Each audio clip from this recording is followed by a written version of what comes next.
நீங்களும் நிறைவுள்ளவர்களாய் இருங்கள்.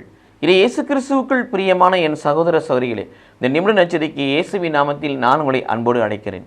நீங்களும் நிறைவுள்ளவர்களாய் இருங்கள். நாம் நிறைவுள்ளவர்களாய், வானகத்தந்தை நிறைவுள்ளவராய் இருப்பது போல நாம் நிறைவுள்ளவர்களாய் இருக்க வேண்டும் என்று சொன்னால், 1 லூக்கா நற்செய்தி 6ஆம் அதிகாரம் 27, 28 வாசிப்பது போல பகைவர்களுக்கு நாம் அன்பு செய்ய வேண்டும். நம்மை யாரெல்லாம் துன்பப்படுத்துகிறார்களோ அவர்களுக்காக ஜெபம் செய்ய வேண்டும். நம்மை யாரெல்லாம் வெறுக்கிறார்களோ அவர்களுக்கு நன்மை செய்ய வேண்டும்.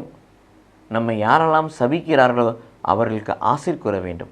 எல்லாவற்றும் மேலாக நம்பிக்கை கொண்ட நாம், விசுவாசம் கொண்ட நாம், இதனுடைய வார்த்தைக்கு கீழ்ப்படிந்து வாழுகிற நாம், லேவியர் 19:1 வாசிப்பது போல, கடவுளாகிய நான் பரிசுத்தர், நான் பரிசுத்தராக இருப்பது போல நீங்களும் பரிசுத்தராக இருங்கள் என்று சொன்னாரே, அத்தகைய பரிசுத்த வாழ்வு நமக்குள் இருக்க வேண்டும்.